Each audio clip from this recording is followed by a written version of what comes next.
अब तक आपने देखा कि सूरज अपने लास्ट पैसेंजर को उसके घर छोड़ तो देता है, पर उस पैसेंजर की पोटली सूरज के कैब में छूट जाती है, जिसे वो लौटाने उसके घर के अंदर जाता है।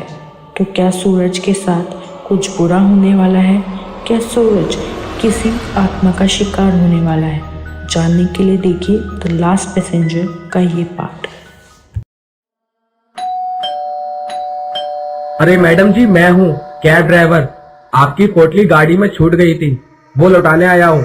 सूरज दरवाजे को जैसे ही छूता है तो दरवाजा अपने आप ही खुल जाता है, जिसे देखकर सूरज हैरान तो होता है, पर बिना ज्यादा सोचे समझे वो अपनी मौत की तरफ बढ़ जाता है।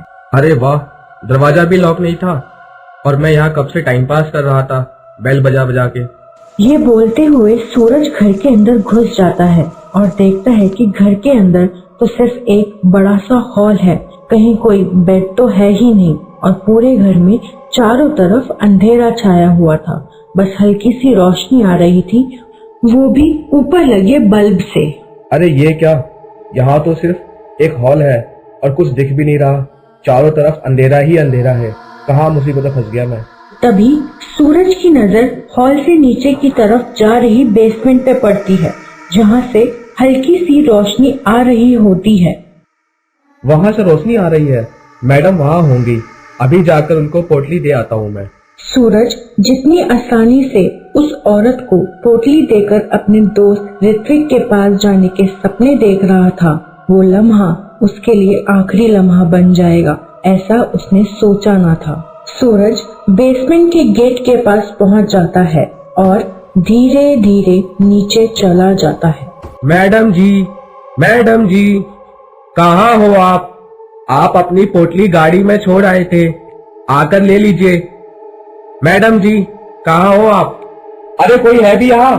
ये मैं अपना टाइम खराब करता रहूं? सूरज बेसमेंट में जैसे ही घुसता है, उसे अजीबो गरीब चीजें दिखती हैं, जैसे सफेद कपड़े, इंसानों की हड्डी जैसे स्टैच्यूज। लेकिन सूरज की नजर एक चीज पर जाके अटक जाती है और वो होती है एक टेबल, जिसपे खून से सनी चाकू रखी थी और कुछ मांस के टुकड़े, मानो किसी ने अभी अभी किसी को उस चाकू से मार डाला हो। सूरज को शुरुआत में ये सारी चीजें अजीब तो लगती है, लेकिन वो सब कुछ इग्नोर करते हुए रूम के अंदर जाता है, पर बेसमेंट में उसे कोई दिखता नहीं है। मैडम जी, आपकी पोटली मेरी गाड़ी में रह गई थी, कहाँ है आप? आकर ले लीजिए, मुझे लेट हो रहा है। सूरज के इतना बोलते ही अचानक से एक गाना बजने लगता है। ये वही गाना होता है जो सूरज कुछ देर पहले कैब में गा रहा था। ये गाना सुनते ही सूरज चौंक जाता है।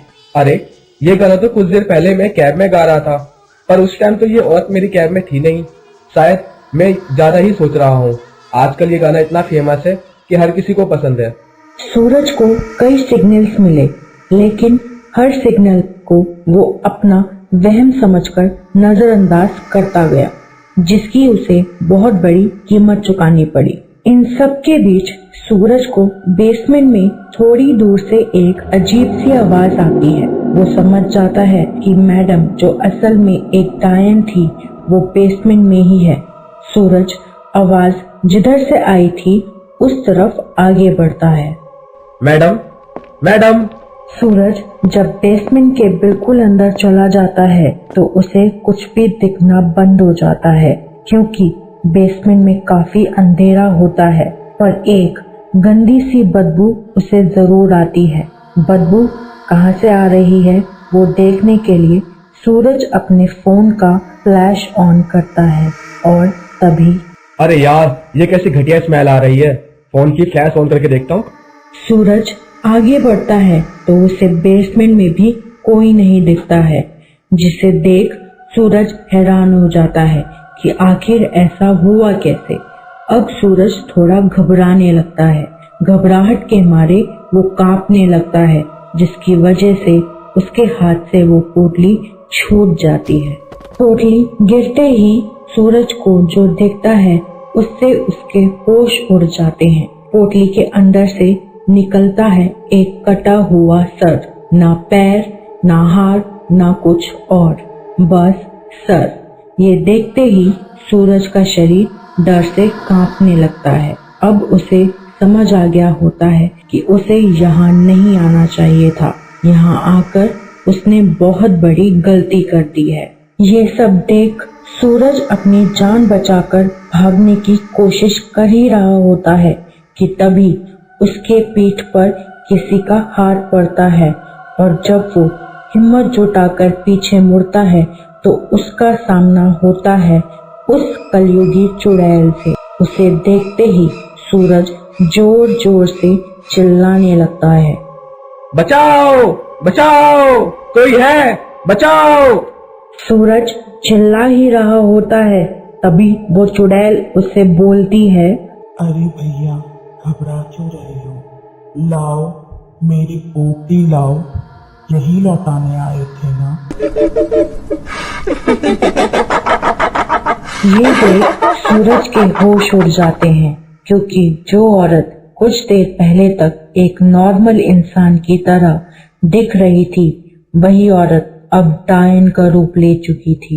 लंबे खुले बाल, सफेद पुतलियों वाली आंखें और शरीर पर खून के धब्बों वाली डायन हवा में थी और उसका ये भयानक रूप देखकर सूरज के पसीने छूट गए। कौन हो तुम? कौन हो तुम? तुम्हारी मैडम जी।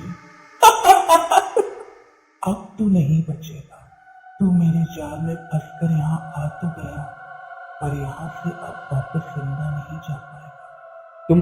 तुम क्या चाहती हो मुझसे? मैंने तुम्हारा क्या बिगाड़ा है? तुम मुझे छोड़ दो प्लीज। इसके जवाब में डायन बोलती है, मैं हर हफ्ते अपना एक शिकार ढूंढती हूँ, तो इस हफ्ते का शिकार तू है। सूरज जब पीछे मुड़कर देखता है तो उसे ऐसी कोई भी जगह नहीं दिखती है जहाँ से वो अपनी जान बचाकर भागे।